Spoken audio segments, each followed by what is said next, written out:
Okay. Everybody's pulled up the documents. For the trade acceptance, right? Yes.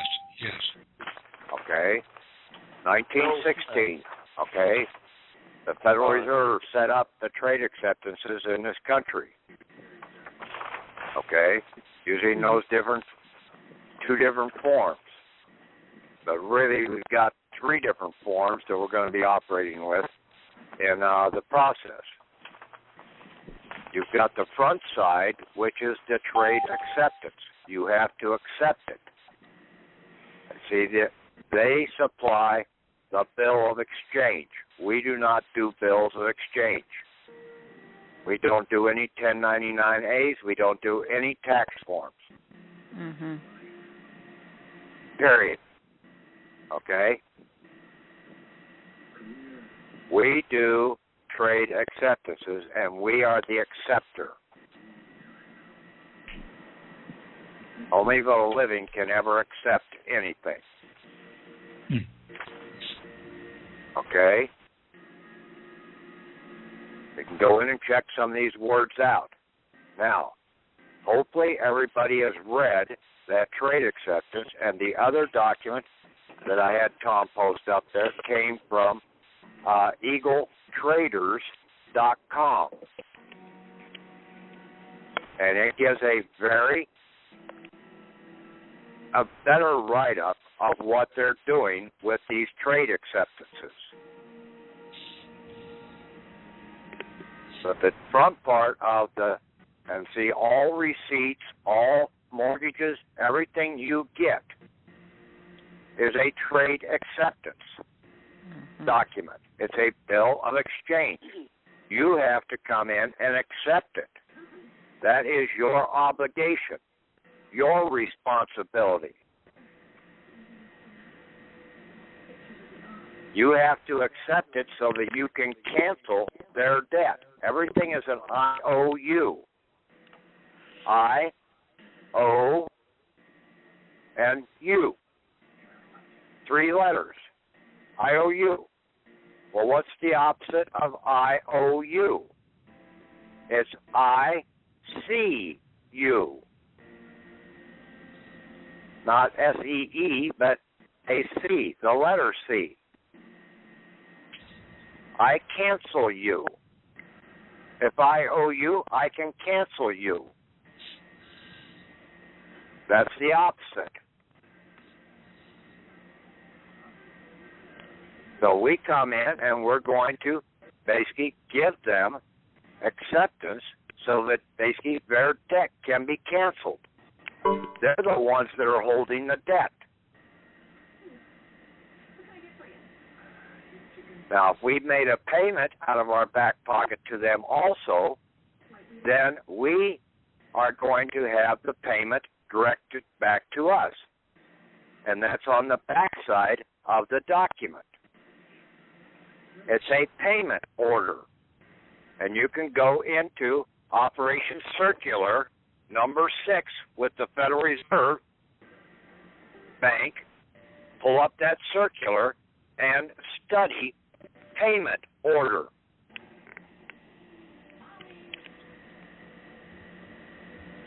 Okay? Funds transferred through the Fed wire system, but basically it also addresses the payment orders. And see, receipt, acceptance, and execution of payment orders. Chapter number 8 in that volume 6. And this will be performed by the Fed payments, and then there's a little SM superscript manager.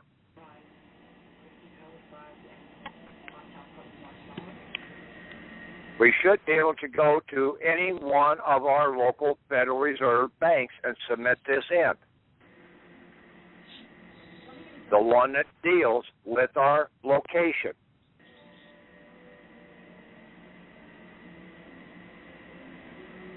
So you can find out what the local Federal Reserve Bank is that covers your bank in town.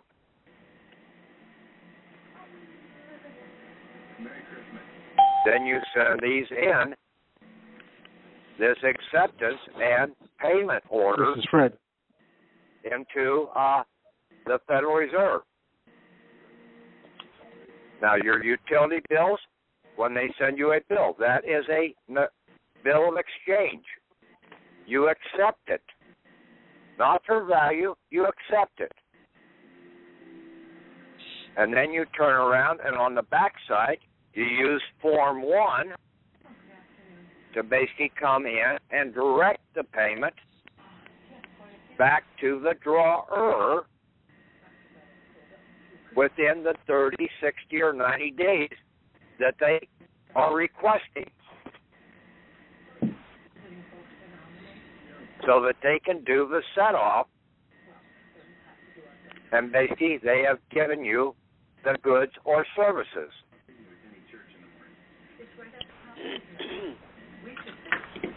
So that's a payment order for a set-off.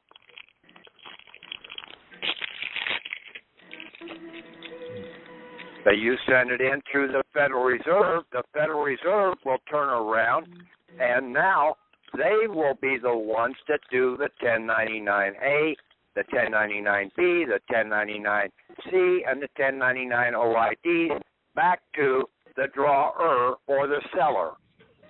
We don't do the 1099As, Bs, Cs, OIDs. We don't do any of those forms. Those are for the Federal Reserve.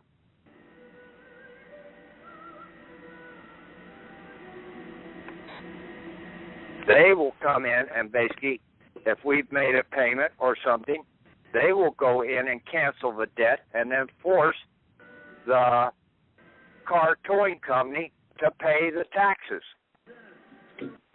to recoup the funds that basically they got illegally.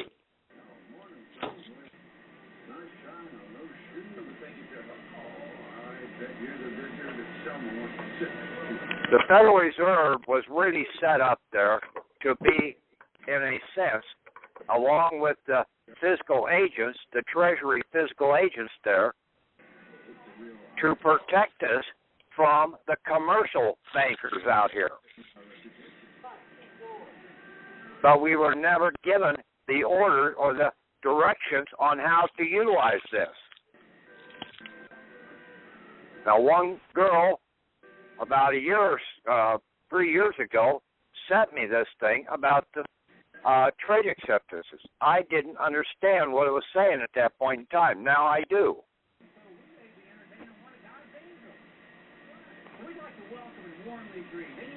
You get all those receipts that we got a while back, and we were trying to send them into the postal system to get reimbursed. They need to go to the Federal Reserve. If you have a whole bunch of receipts, you can do an Excel file, list them all, and then have your trade acceptance on the front of the Excel file, and then on the back side, put your payment order, directing the payment back to you.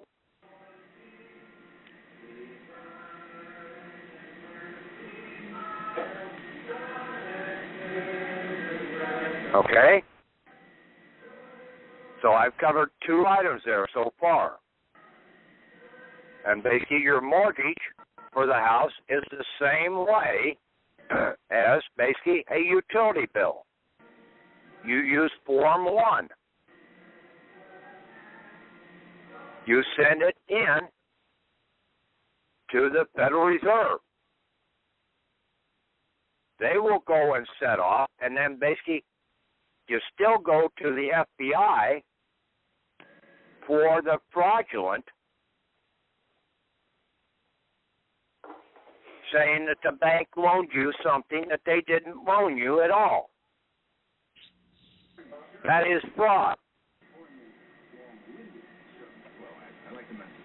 So you've got 2 things on a mortgage. You've got your signature that you did on the right-hand side, and that allowed the money to come from your account. Now you have to accept that and cancel the debt that's associated with that. And then it's done, a done deal. Now, the signature on the left-hand side was done by fraud and deception by the bankers, by the commercial bankers, to try, and they're just conning artists, nothing more, and they conned you out of making a payment to them under a false loan. Because they never loaned you anything. They couldn't loan you anything. The way the laws say.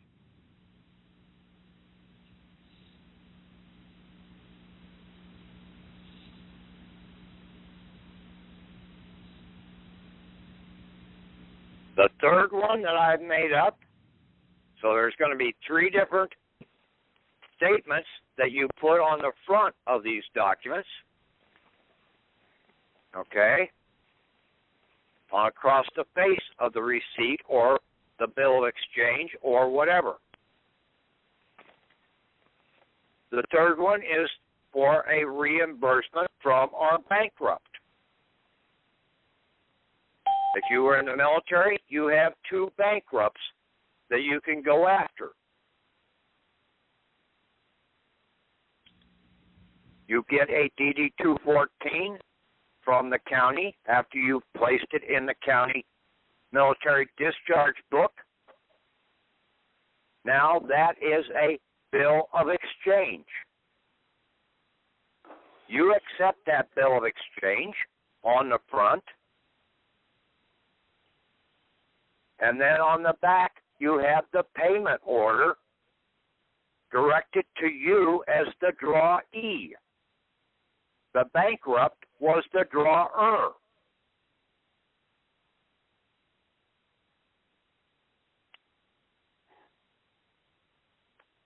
And he is then holding your assets. And then we send that into the Federal Reserve, but we have to address it right. On the front, it's a trade acceptance. On the reverse side, it's a payment order.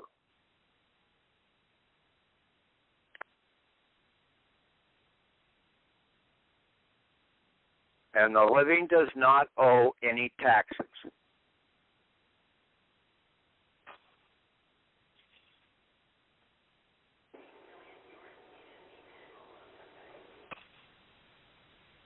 When you understand this, and don't fight this.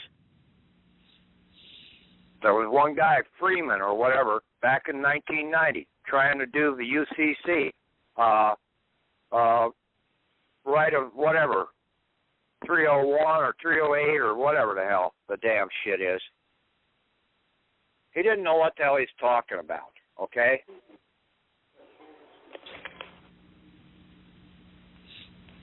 He never looked at this stuff. You need to look and go in and study the Federal Reserve operating procedures or operating circulars. And then you should also take a look at the UCC chapters, okay, that are out there. 1 through 9.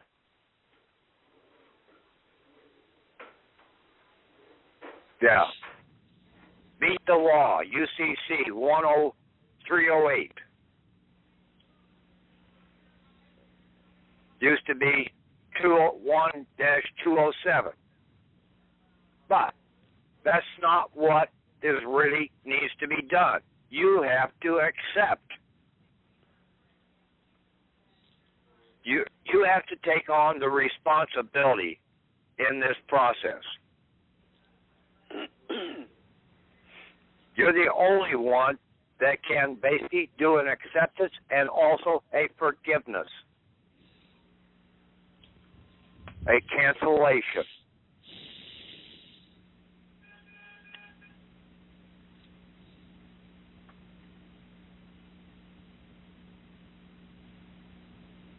In the recent years, there's been 2 movies out here that basically use the phrase, I see you, in them, to where basically they're saying, I now am awake. I see you. And see, that's what we have to start doing, is doing I see yous. To get rid of the IOUs.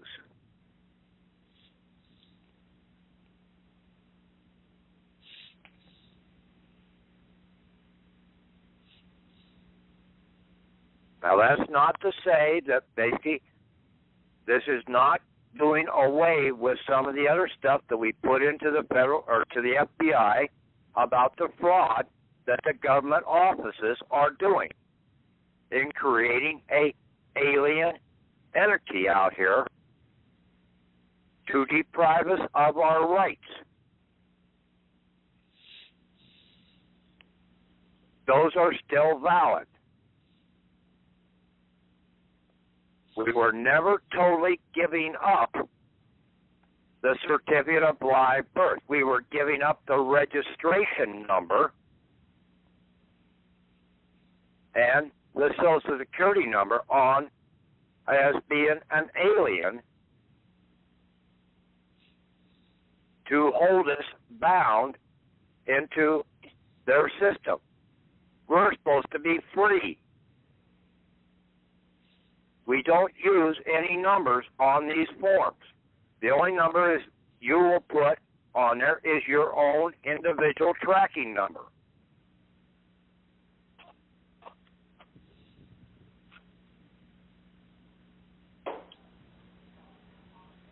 Didn't say put Social Security number here or EIN number here or anything like that on there.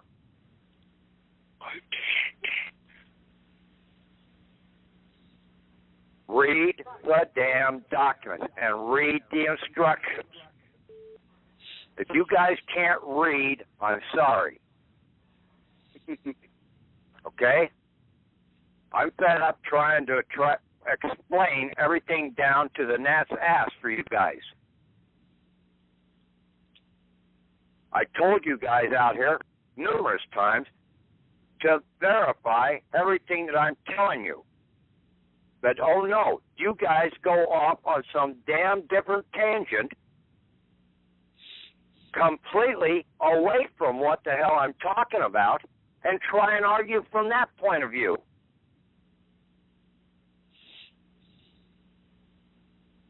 Most of you are too damn scared to come out of the system, so your left side of your brain is trying to get you to argue anything possible so you won't come out.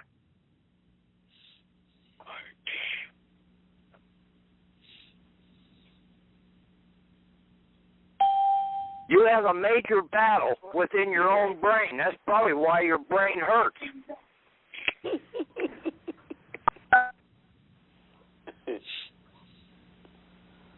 Oh, mine hurt.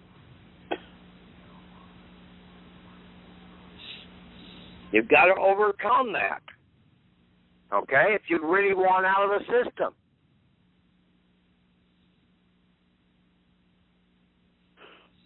And the remedies here.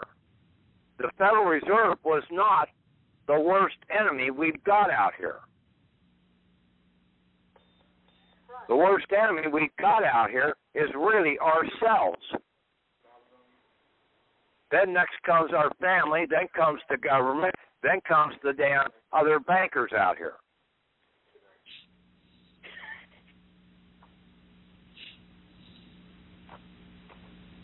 You have to conquer yourself first before you can even think about conquering the others.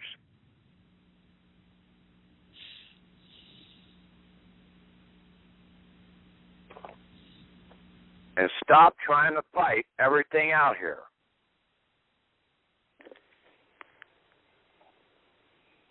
Morton Freeman, basically in 1990, there was trying to talk everybody.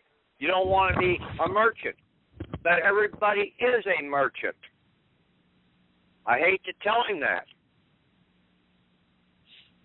We are all merchants in this endeavor.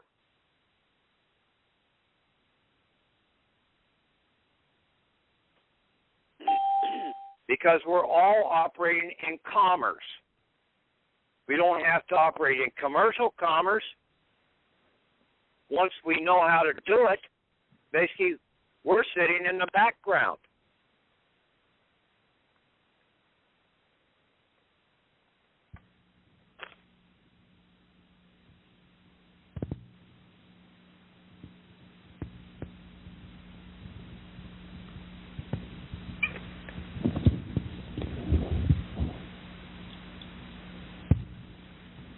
So like I said, there's 3 different items. One is a payment order for set-off, like for your mortgage, for your utility company. And that would be directed, the payment would be directed back to the utility company or to the bank.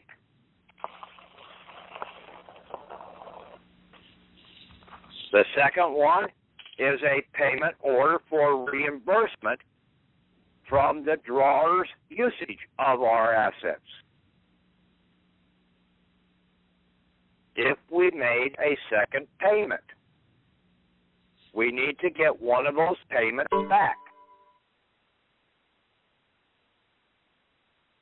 And then the third one is a trade acceptance for a reimbursement from our bankrupt who is holding our inherent assets. And it has to be processed through the Federal Reserve Bank, the Federal Reserve, and the physical agents, the Treasury physical agents that are in that Federal Reserve banking system.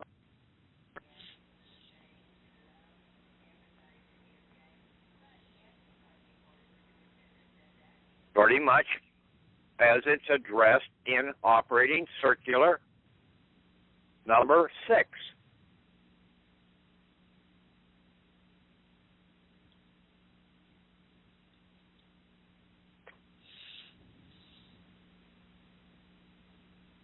And then the Fed Payments SM manager will basically issue the payment to us.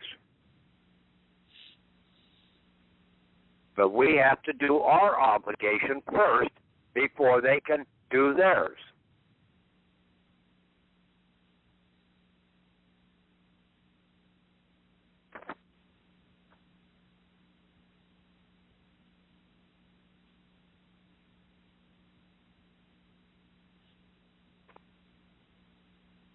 The other outfit that basically we, along with the FBI, see, the FBI is working under the Department of Justice.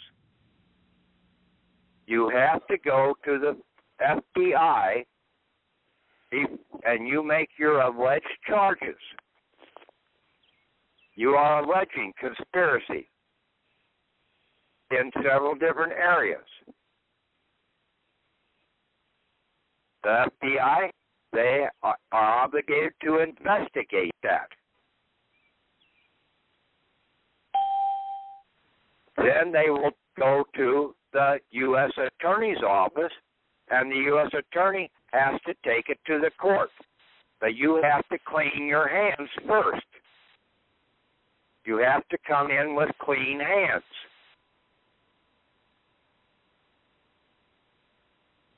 Hello, this is Kevin. How you doing? You're late. Yes, I am. Sorry. You'll have to listen to this. So, but there's another department that is working also with the Justice Department, and that is Interpol. Why Interpol? Because all of these instruments are international bills of exchange.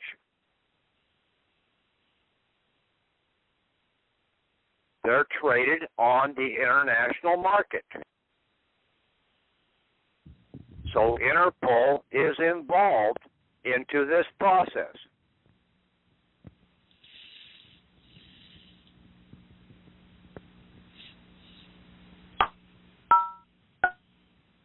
And they will be able to come down upon the deceivers out here, like the Church of Rome, and basically the banks of England in London town, the Queen of England with her Social Security, whatever shit she's got.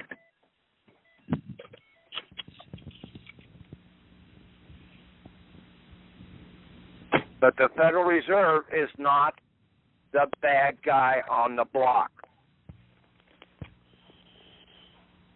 We have made them the bad guy.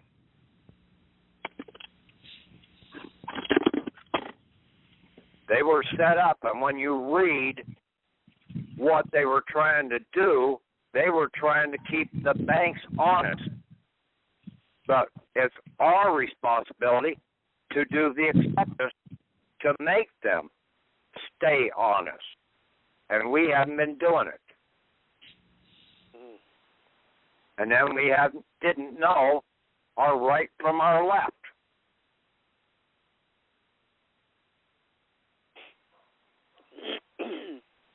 As a creditor, you're on the right. You volunteer to be a debtor, you go to the left-hand side. But you have to volunteer to be a debtor. And there's a whole bunch of people out here that volunteered right into it.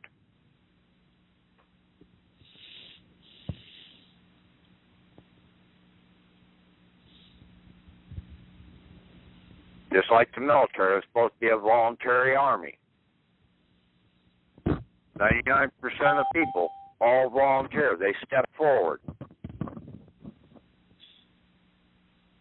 Because they don't want to be left behind. They don't want to be different.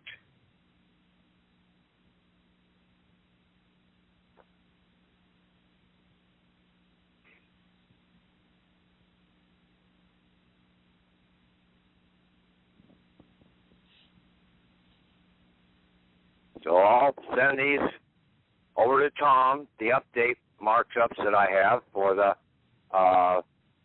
3 different items to write on the front, and you just handwrite those on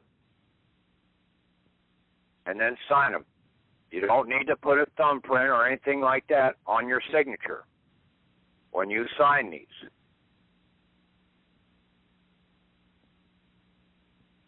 And then basically on the back side, you tell them where the payment is to go to. You don't need to seal it or anything.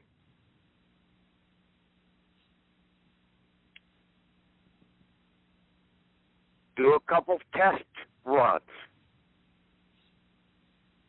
Pull your receipts from McDonald's or whatever. Put them all together, send them in. You got a $300 penalty envelope. Read the definition of what it says in Ballantyne's dictionary about penalties. Basically, the penalty is owed back to us.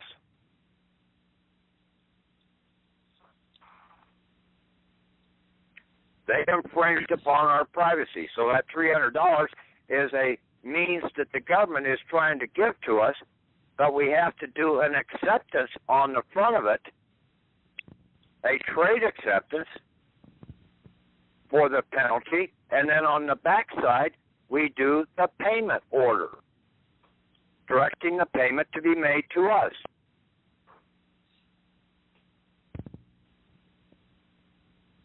You can either have it directly deposited into one of your commercial banks if you want it there, or you can have it put in your post office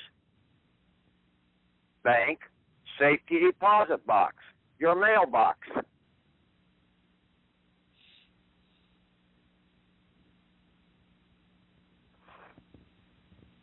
You can tell them what the order you want. In cash dollars. No checks accepted.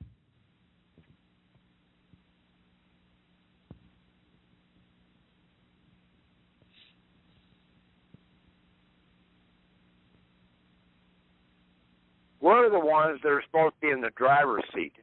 Let's start acting like we're the driver of this damn monster out here.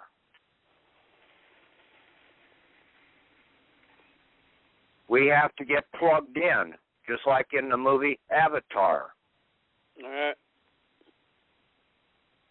into the system before we can take control.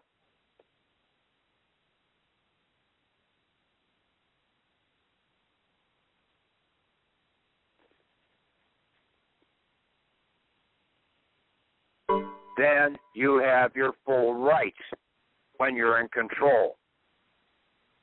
But if you're out there trying to fight the system, and if there's anybody on this call that wants to be a fighter, then basically please leave. I'm a Pisces. I'm a lover, not a fighter.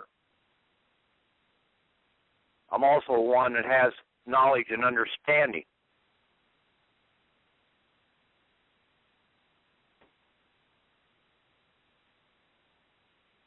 And with my name, Latin origin, meaning nobleman, rules with righteousness. That's what I want to be known as, on the right, not out there as a fighter trying to destroy everything. I want to be in control.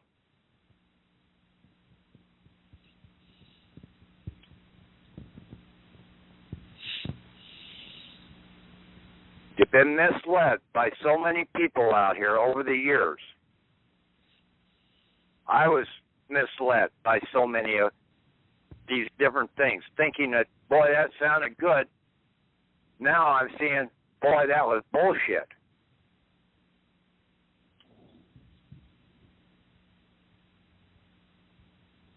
Have guys running around like Judge Dale,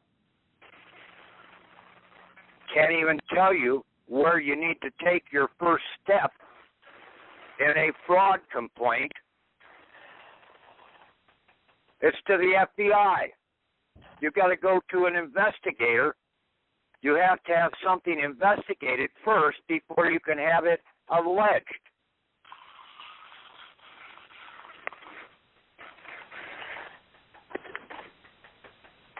You go to the police station. You bring your charges into the police station. They will investigate it before they go any further. Guy that calls himself judge should have known that shit. Then you got that other nitwit out there, that 200 IQ nitwit that calls himself a judge. That's just deceiving people right and left at $5,000 a whack or better, having all his material copyrighted. Come on, people, wake up. If that isn't a telltale sign right there to get the hell away from some of these nitwits, I don't know what is. Knowledge is supposed to be free.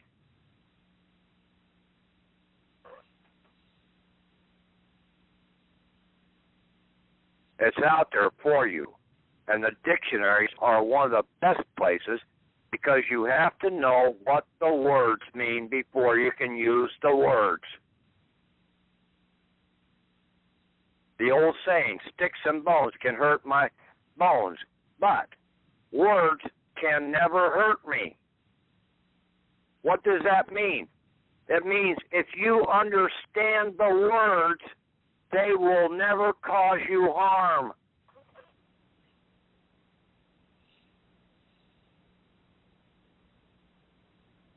They can't if you understand what they mean.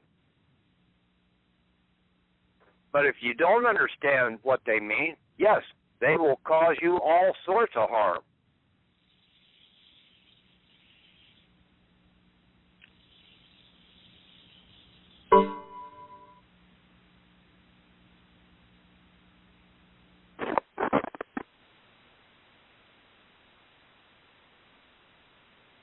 Okay.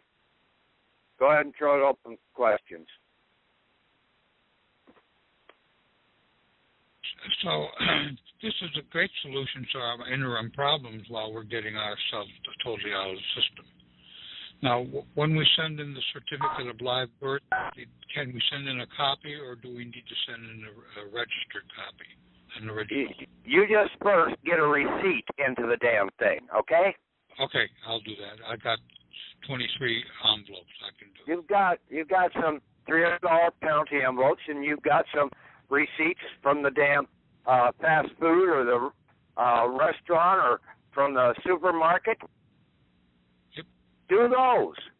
I will. Do a test case with that. Okay, you paid out of your back pocket. Just get that money back. Okay. Before you try and go for the other stuff. You break the groundwork first. Okay.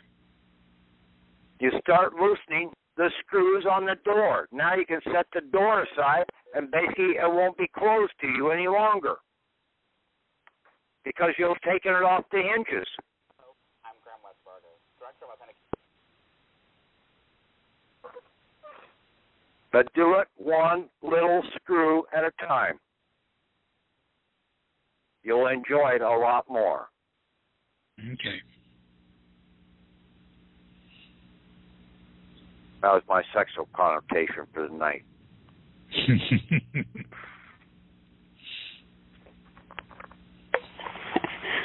I've got a $1,400 U-Haul receipt I'll work on, and then the envelopes. Yeah. That's a bill of exchange. It's a receipt. It's a negotiable instrument. Right. You take it and you negotiate it back because basically their whole system has been utilizing liens and everything against our assets.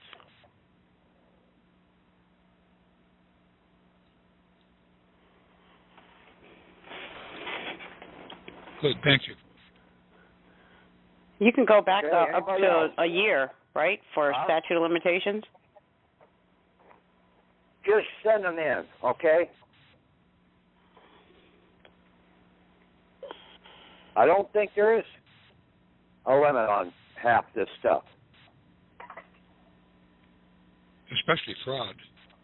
Yeah. We'll find out if they say, well, that one's a little too old. We're not going to honor that one. I guess once you have a receipt, you can do it. Huh? Once you have a receipt, you can do it. Yes. Any receipt. And I'm sure you've got more than one receipt. We could just send If a not, copy in. if not, run down to Walmart and go see dumpster diving. I told people to do that before. I said, we will find a way of cashing these receipts in.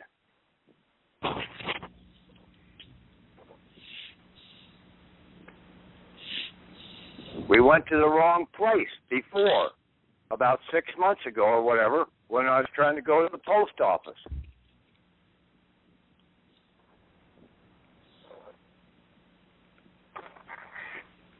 But those files that basically, at that point in time, they're still applicable. The Excel files and everything that I posted up there. Just modify them appropriately for these trade acceptances.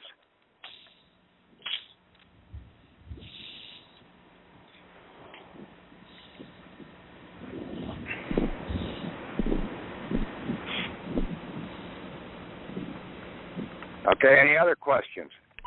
Yeah, Patrick, don't we want to keep our originals and just make a genuine copy of the receipts we send in? We don't want to give them our originals, do we? I wouldn't think so. I would keep the copy and send them the original. Okay. But if you've got a bunch of them, like for one place, just make an Excel file, and basically you can. You don't need to send all the items in. Read what it says in that one 3-page document that, and I should have had put it on there, that came from EagleTraders.com about trade acceptances. The one where I highlighted, I think, paragraph number 3 or 4 in the thing, to where they came right out and explained the process.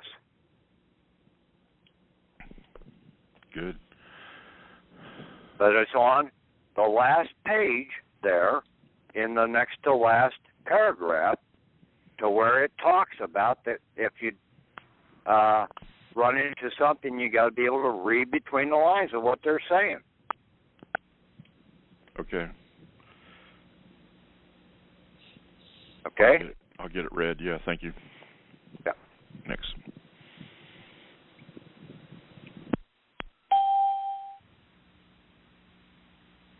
Anybody else?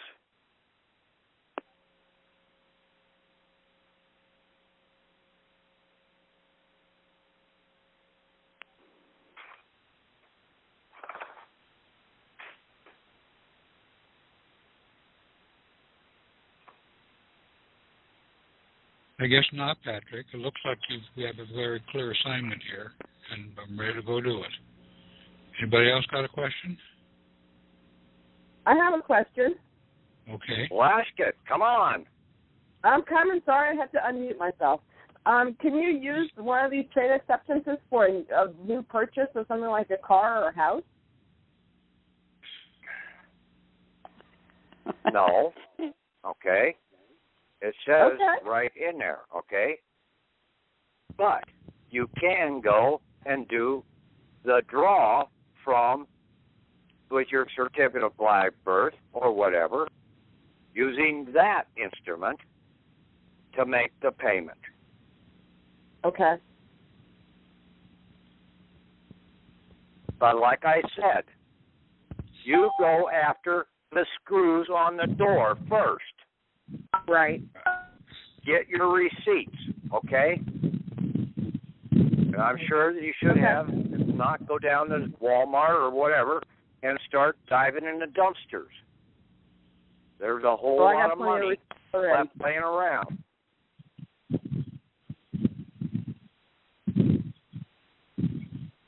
Got it.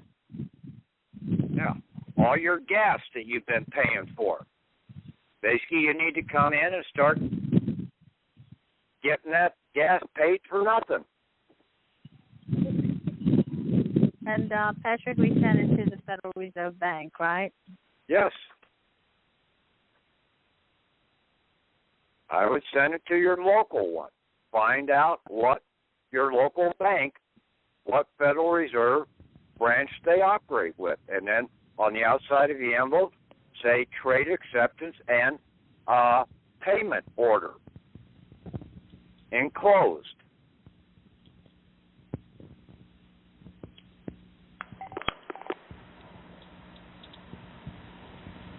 That way it should go directly to the right department.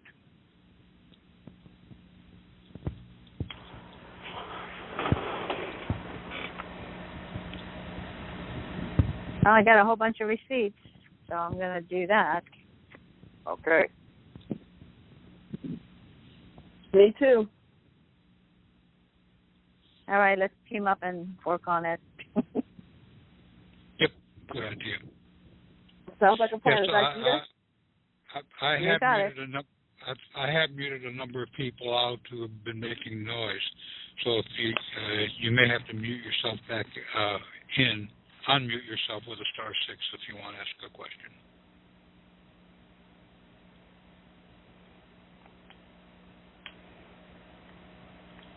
Any more? No, you still want paperwork. I know. But as far as this process is concerned. You're very soft. Speak up. Can you hear me? Yes, now, good. Okay, so we just concentrate on this and forget the other packages, or just keep doing the other things from the re-entry as well? Yes, the other stuff still needs to be processed through. Okay, just want to make sure I'm clear, that's all. Yeah, if you've got to basically get the state off of your back, okay? Right. With these foreign aliens, okay? Uh-huh. The numbers. You need to get rid of the numbers. See, the living does not have a number. Right. No, I got that. Okay. That brings another question to me from the call last week. And you were saying that we have to get rid of all numbers, including EIN. If you have a business that you enjoy doing that has an EIN without a Social Security number attached to it, can you keep that? Or shouldn't you keep that? Because otherwise I don't see any other way to operate in commerce if you don't have some kind of number somewhere. Go and study about a private business. Okay, a private business does not need to have a number because they're not they're not operating in the commercial commerce. So if you're not operating in commercial commerce, you don't need a number. Okay. You can be a private enterprise or whatever.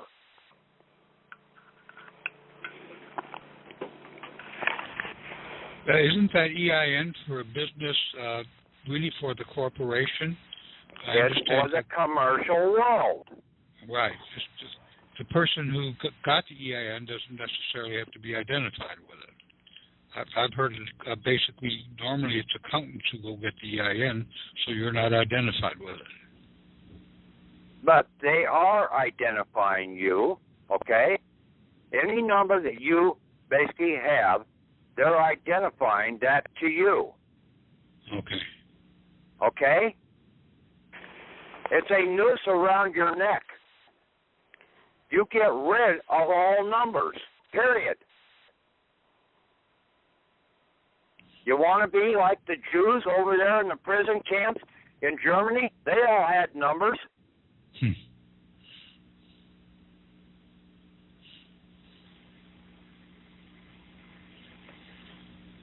It would have to be identified with you, Tom, because to receive payment for that business, it would have to be, you'd have to be the one eligible to cash the checks. True. Yeah, but see, you don't operate with. You have them go and bring you cash. Mm-hmm. Yeah, that's what I was saying. That's why it would still identify with the living if you maintain that number. Cash identifies with the living, okay? Right. A number identifies that you are a debtor. Well, you would be accepting the debtor status if you maintain that number, was my point. Yes. Sorry, I said it wrong. Yes.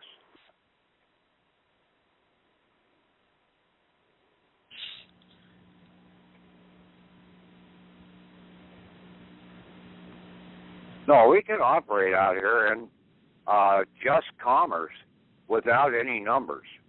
We don't need them.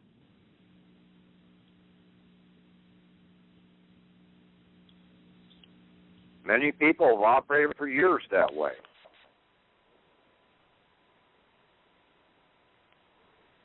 But in modern time, everybody is so damn scared to lose that number, thinking that basically they're going to disappear. Well, you are going to disappear from being seen in the commercial world. So you'll be unseen to them. But you can still walk into the store and throw cash down on the table and pick up something.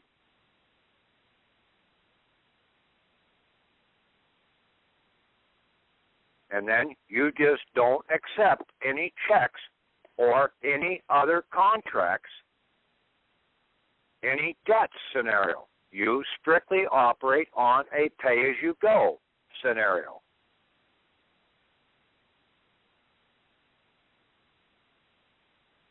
Or you have a private contract with the individual to where you do not charge interest to them, and they will make a payment to you periodically.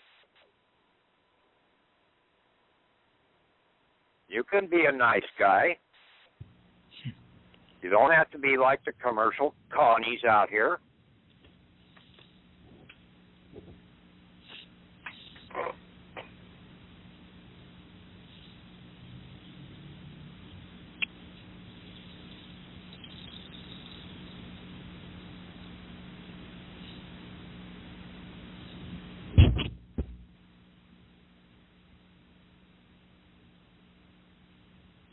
Okay, any other questions?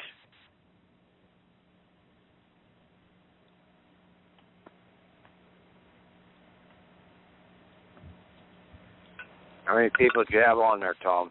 There's 24 on. Okay. Okay, go ahead and call it tonight. Thank you very much, later, Patrick. and I'll try and get those other documents over to you in the morning. Yeah, it's a great call, and we can get right down to this. Thank you. Okay. Talk to you later. Bye. Sure. Bye. Bye. Thanks, Pat.